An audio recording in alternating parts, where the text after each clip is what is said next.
உப்புமாவா? உப்புமா வேண்டவே வேண்டாம் அப்படின்னு உங்கள் வீட்டில் குழந்தைங்கள்லாம் சொல்கிறாங்களா? நீங்கள் ஒரு முறை இந்த மாதிரி உப்புமா செஞ்சு பாருங்கள். கொண்டான்னு பிள்ளைங்க கேட்டு வாங்கி சாப்பிடுவாங்க. வீடியோ பிடிச்சிருந்தா லைக் பண்ணுங்கள் ஃப்ரெண்ட்ஸ், ஷேர் பண்ணுங்கள் உங்கள் ஃப்ரெண்ட்ஸுக்கு, சப்ஸ்கிரைப் பண்ண மறக்காதீங்க. தேங்க்யூ.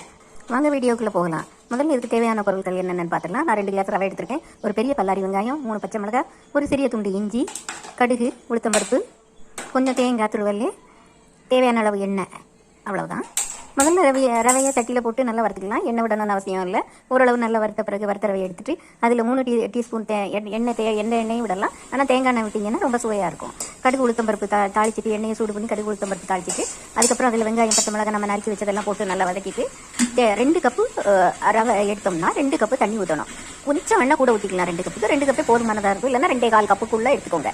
நறுக்கி வைக்க அந்த வெங்காயம் வதங்கியவுடன் அதை கூடவே இந்த தண்ணி சேர்த்து நல்லா கொதிக்க விட்டுட்டு அதில் ஒரு 2 ஸ்பூன் தேங்காய் துருவி போட்டுக்கணும்.